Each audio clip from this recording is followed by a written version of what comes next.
Olá, seja muito bem-vindo ao dia 95 de 365 lendo a Bíblia.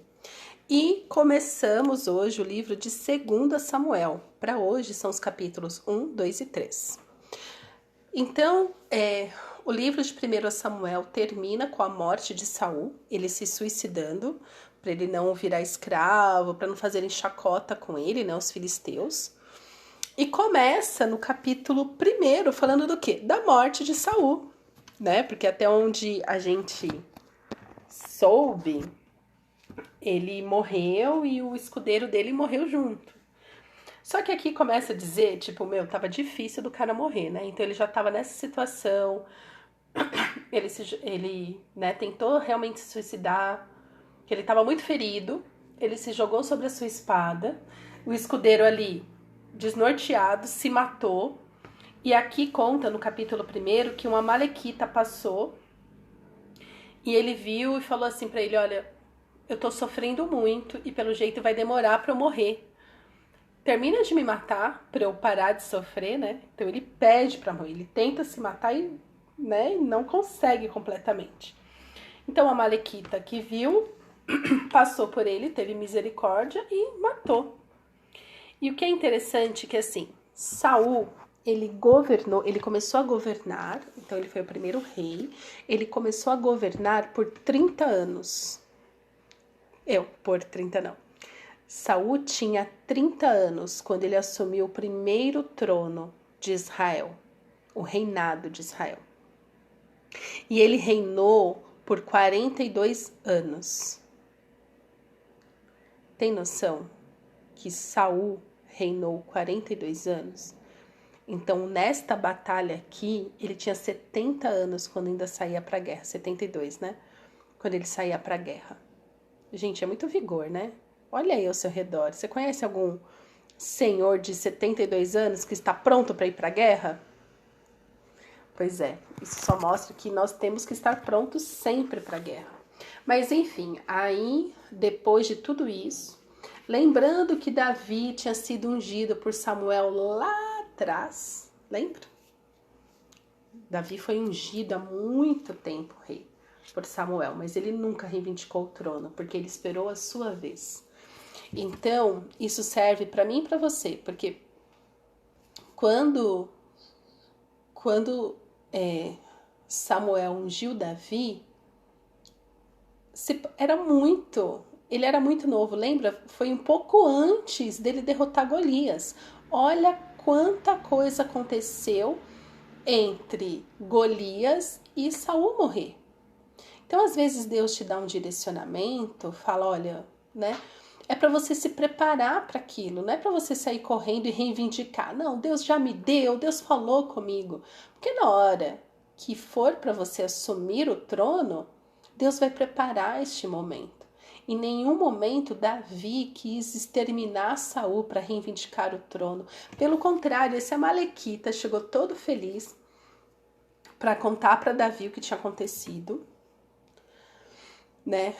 Aqui diz no capítulo 1, verso 12, que quando o povo soube o que aconteceu com Saul, eles prantearam, choraram e jejuaram até a tarde por Saul, por Jonatas, seu filho, pelo povo do Senhor e pela casa de Israel, porque tinham caído a espada. Então foram muitas derrotas num dia só. O rei tinha morrido, o filho do rei, os filhos, né? Foram 3 filhos de Saul. O povo tinha fugido, os filisteus tomaram posse da terra dos israelitas. E aqui esse amalequita chega todo feliz para falar: então, deixa eu te contar o que aconteceu com Saul, meu senhor, já chamando Davi de senhor. Davi, você pensa que essa é uma boa notícia? Quem mandou você matar o ungido do Senhor? Entende? Essa devoção de Davi eu acho extraordinária. Porque Davi, ele chorou quando Saul morreu. O que você faz quando seu inimigo morre? Inimigo, inclusive, que tentou te matar várias vezes. Então, eu acredito que quando a palavra do Senhor também diz que nós devemos orar pelos nossos inimigos, é neste nível. Quando nós devemos respeitar as autoridades, é neste nível. Quando nós devemos nos submeter à autoridade, porque não existe autoridade estabelecida que não seja a permissão do Senhor. É duro de ler, gente. Bíblia é pra gente grande, é pra gente madura, é pra gente sair do mimimi. A gente vive uma geração de mimimi, de ai, foi muito grosso. E o pior é que tem muitos pais educando seus filhos nisso, para serem crianças cheias de mimimi. Ai, ela pode se sentir ofendida. Ai, ela pode se sentir não sei o que, não sei o que. Não. Trabalha as convicções dos filhos, para eles saberem que existe um Deus soberano e que o temor do Senhor traz proteção. O temor, o amor ao Senhor, amar a Deus sobre todas as coisas. Então, quando eu vejo aqui a relação de Davi com Saul, que assim, o Amalequita, gente, o Amalequita, coitado, ele realmente achou que estava fazendo bem, porque ele olhou e falou assim, ele não vai sobreviver, ele não vai. Além de extremamente ferido, foi por isso que Saul se jogou sobre a sua espada, porque ele percebeu que aquele ferimento, que ele estava tão ferido que ele não ia sobreviver. Que os filisteus o achariam e fariam chacota com ele, tentaria manter ele vivo para torturá-lo. E ele falou, não vou ser escravo de guerra. Então ele se jogou sobre a sua espada para se matar, mas não morria. O Amalequita pensou assim, ele já vai morrer, eu vou conceder o último desejo dele, que é parar de sofrer. E ele chegou para Davi pensando assim, bom, vou ser condecorado e tal. E Davi vira para ele e fala assim, quem mandou você matar o ungido do Senhor? Então, gente, que isso traga pra gente maturidade. Então, como eu disse, a palavra de Deus diz que não existe nenhuma autoridade sobre a terra estabelecida que não seja permissão de Deus. O seu líder, o seu chefe, o seu pai, a sua mãe, o seu avô, a sua avó, qualquer pessoa que esteja em posição de autoridade na sua vida, não está por um acaso. E é por isso que o Senhor fala, me busque a mim para você saber como fazer, como sobreviver. Porque assim, Saul aqui no caso era superior a Davi, mas Davi não ficou debaixo da autoridade dele diretamente. Ele fugia de Saul, ele respeitava a autoridade de Saul, mas ele ficava falando, eu vou viver. Ele fugia, mas ele respeitava. Então, são coisas que na nossa cabeça não entra muito, porque somos o quê? Brasileiros. Mas dizem que um judeu entende melhor isso, e eu espero um dia chegar neste entendimento judaico. Mas enfim, pessoas.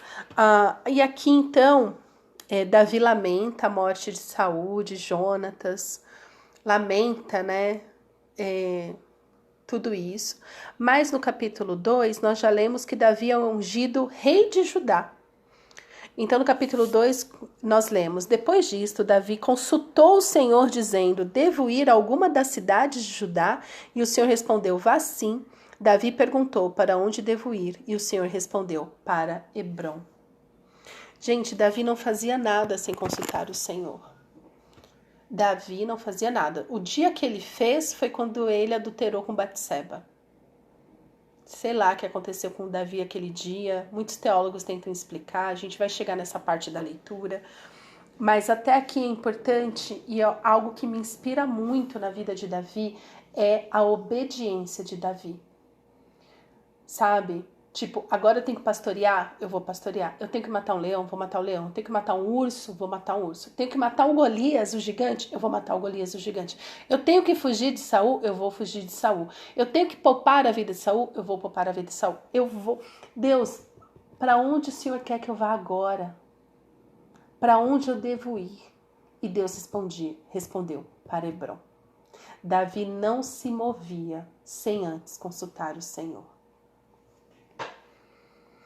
Então Davi foi para lá, levando consigo as suas duas mulheres, Aionã, a Jezreelita, e Abigail, a viúva de Nabal, o Carmelita.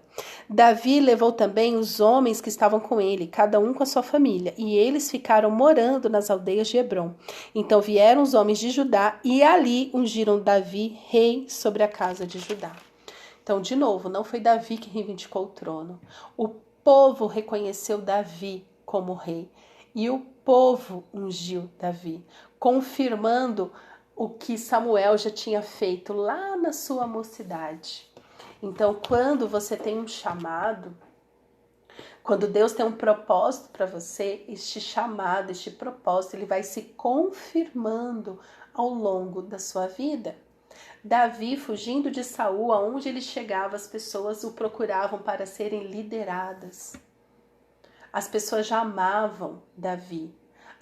As pessoas já queriam Davi como seu rei.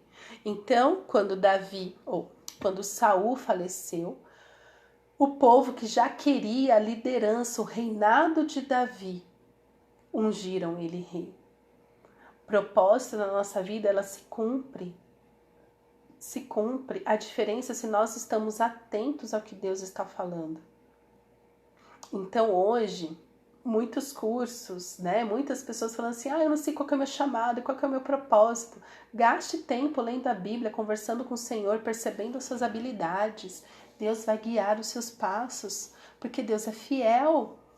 Deus é maravilhoso, Ele é Pai, Ele é o Pai perfeito. Ele é o bom pastor. Você acha que Deus vai te dar um dom e vai deixar, né? Tem algumas falácias, tem alguns pastores que falam isso, mas eu não acredito, não. Ai, se você não sei o que, Deus vai tomar. Não sei, não. Não é isso que eu leio. Não é isso que eu vejo quando eu leio minha Bíblia, não. O que eu leio é que os propósitos do Senhor sempre se cumprem. Quando a pessoa busca o Senhor, sempre se cumpre. Se ela não busca, vai se cumprir, mas aí vai ser torto. Vai ser tipo um Saul da vida, um Sansão da vida, um Jonas da vida, que faz, mas os planos do Senhor nunca podem ser frustrados, mas você pode. Então busca ter comunhão com Deus. Enfim.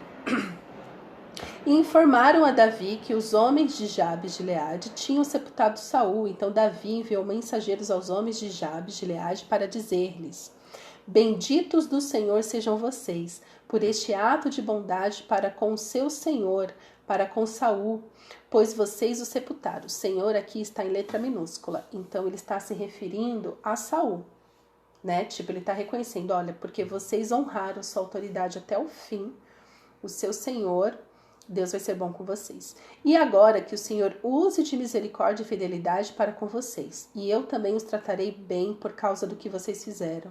E agora sejam fortes e valentes, porque Saul, o Senhor de vocês, está morto, e os da casa de Judá me ungiram para ser o seu rei. Então Davi está falando assim, olha, a gente vai enfrentar mais batalha. Por quê? Porque o comandante Abner fez de Isbosete, filho de Saul, rei de Israel. Isbosete tinha 40 anos de idade quando começou a reinar sobre Israel e reinou 2 anos. Somente a casa de Judá seguiu a Davi. Então, mesmo aqui, Saul morrendo, Deus já tinha sinalizado para Davi, Davi ainda entraria em guerra com a casa de Saul. Porque, veja, ele foi ungido rei de Judá, mas agora faltava ele ser ungido rei de Israel. Porque Israel e Judá aqui, eles estavam divididos. Aí Abner, bem espertinho, pegou Isbosete, o filho de Saul, e Abner se intrometeu no meio da história e fez de Isbosete rei de Israel. Então ali começou uma guerra. Por quê? Porque Isbosete viu que Judá tinha eleito Davi rei. E aí já era. Aí eles foram, né, guerrear. No capítulo 3 começa falando: durou muito tempo a guerra entre a casa de Saul e a casa de Davi. Davi se fortalecia cada vez mais, enquanto a casa de Saul se enfraquecia. Então, quando você está com o Senhor, lutando as guerras, conforme a orientação do Senhor, você vai ficando forte. Você vai se fortalecendo. Então, as batalhas da vida não vêm para te destruir, vêm para te fortalecer. E, infelizmente, nesses tempos nós vemos, principalmente dentro da igreja, as pessoas se entregando à tristeza, à depressão, à ansiedade, se entregando mesmo, falando, nossa, eu não aguento, se entupindo de remédios. Enquanto Deus fala pra gente o seguinte, não, eu tô te fortalecendo.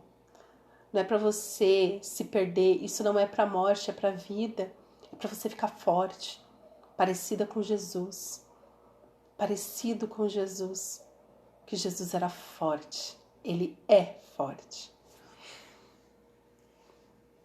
Então, meus queridos, aqui nós vemos que Abner, né, assim como ele, interessante que ele se mete na história e faz de Isbosete rei. Aí ele se estranha ali com Isbosete e aí ele pega e faz uma aliança com Davi contra Isbosete para destronar Isbosete, ou seja, o mesmo, porque é isso que o inimigo faz. O inimigo ele te dá um trono, mas ele tira você do trono. É isso que as pessoas não entendem. Sabe? O trabalho de Satanás é distorcer, é trazer confusão, é te deixar fraco. Então, assim, Davi se fortalecia. A casa de Davi era fortalecida, a casa de Saul era enfraquecida. E proporcionalmente Judá era bem menor do que Israel.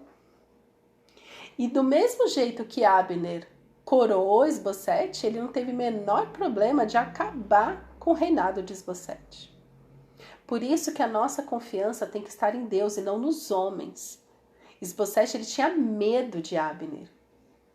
Abner ameaçou ele, falou assim, olha, já que é assim que vai me tratar, eu vou fazer aliança com Davi. E ele não fez nada porque ele tinha medo de Abner. Porque a confiança de Isbosete estava em homens. Deus não tinha dado o reinado para Isbosete. Foi um homem que deu o reinado para Isbosete. É óbvio que ia cair, porque é isso que o inimigo faz. Então, cuidado quando você coloca a sua confiança em homens. Por isso que a palavra de Deus diz, uns confiam em carros, outros em cavalos. Eu, porém, confiarei no Senhor meu Deus. Eu confio em Deus. Eu não coloco minha confiança nem em carros nem em cavalos, mas eu confio no Deus Todo-Poderoso, soberano.